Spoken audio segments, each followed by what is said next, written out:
So very good morning, good afternoon, good evening. So we are discussing about the shock, and we have already covered. One is hypovolemic shock, hypovolemic. Then there is a cardiogenic shock, cardiogenic. Then there is a distributive shock, distributive shock. In distributive shock, there is this, three types. One is your anaphylactic shock, anaphylactic shock, that we have already covered, right? Then there is a septic shock, and then there is a neurogenic shock, neurogenic shock. So now in this video we are going to discuss about septic shock and neurogenic shock. So what is septic shock or what is sepsis? Sepsis is again a emergency situations where there is a immune system is dysregulated, right? Immune system, there is a overstimulation of the immune systems in response to any exogenous pathogens, right? So what happens in the sepsis or septic shock? Septic shock, like your bacteria will enter into the bodies, right? For example, this is your bacterial structures, it enter into the bodies, and I told you earlier as well, in body there is a toll like receptors which will sense these proteins are present on the cell surface.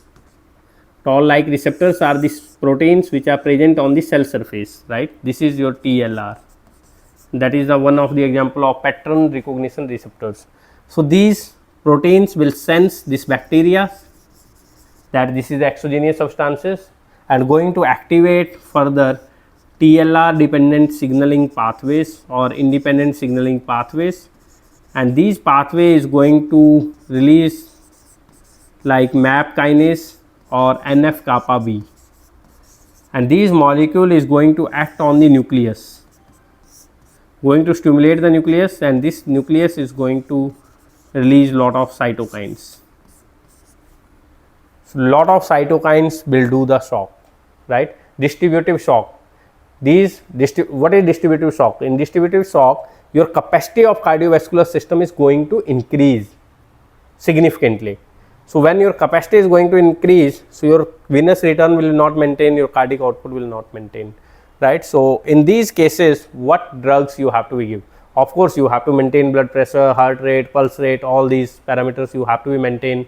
You have to give IV, you have to give glucose, all these things. But another things which you have to be give is antibacterial agents, antibiotics. So in these septic shock, you have to give antibiotics. But again, antibiotics you have to use wide spectrum antibiotics because you don't have a time. As I said, shock is a emergency situations. तो emergency में आपके पास इतना time नहीं है कि आपकी patients को culture करवाओ, उसका रिपोर्ट अगले दिन आएगा या 2 दिन बाद आएगा, फिर आप डिसाइड करेंगे कौन सी एंटीबायोटिक देनी है. No, you don't have that time. You can give for the cultures but you can't wait for the culture results. Immediately you have to start the broad spectrum antibiotics. Means ऐसी antibiotic जो बहुत तरह के bacteria को kill करे. So whatever the reasons, it will kill all types of bacteria because you want to save the patients. Otherwise, septic shock is emergency situations, right? And again, these antibiotics you have to be add. You have to be give vasopressor agents to maintain the blood pressure if your blood pressure is not maintained. So you can give vasopressor agents, right? So all these in simpler way, what is your septic shock? What is sepsis, right? So in sepsis, you have to be use the antibiotics. Another one is, last one is your neurogenic shock. So as its name indicates, this is due to neurogenic systems, right? Due to your nervous systems. So if your nervous systems, particularly sympathetic system,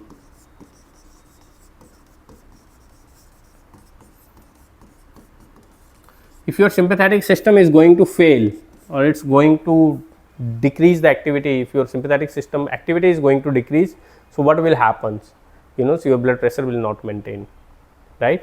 So your blood volume is going to decrease, your blood pressure is not going to maintain, right? So it could result in the shock, that is a neurogenic shock, right? So in that one, you have to give the treatment which will stimulate your sympathetic system. So this is all about the shock. So what we have studied in the shock, Again quickly, one we have studied about hypovolemic shock. Hypovolemic shock means there is a decrease in blood volume, right, due to any reason. Then there is a cardiogenic shock. Cardiogenic shock means there is a problem with the heart pump, right. Then there is a distributive shock. So distributive shock, there is a anaphylactic. Anaphylactic means this is hypersensitivity reactions, particularly type 1. So anaphylactic reaction is also known as type 1 hypersensitivity reaction. And when you studied antibiotics, particularly penicillin can results in hypersensitivity reactions, type 1, right. So I told you how type 1 hypersensitivity and what treatment you can give: antihistaminic drugs, anti-allergic drugs, right. And then there is a sepsis, septic shock, that is due to your pathogens, bacteria. So in that case you have to start the antibiotics. And then there is a neurogenic shock. And in all these shocks, what happens, because these are comes under distributive shock. So distributive shock means your capacity of cardiovascular system is increased. So capacity is 5 liters, it increased. Volume is 5 liters. There is no change in the volume. Volume is same 5 liter, but your capacity is increased. So if your capacity is increased, your venous return is going to decrease. Venous return is decreased, your cardiac filling is going to decrease. Cardiac filling is going to decrease, your cardiac output is going to decrease, right. And if your cardiac output is going to decrease, your blood pressure is going to decrease, right. So this is all about the shock and its treatment.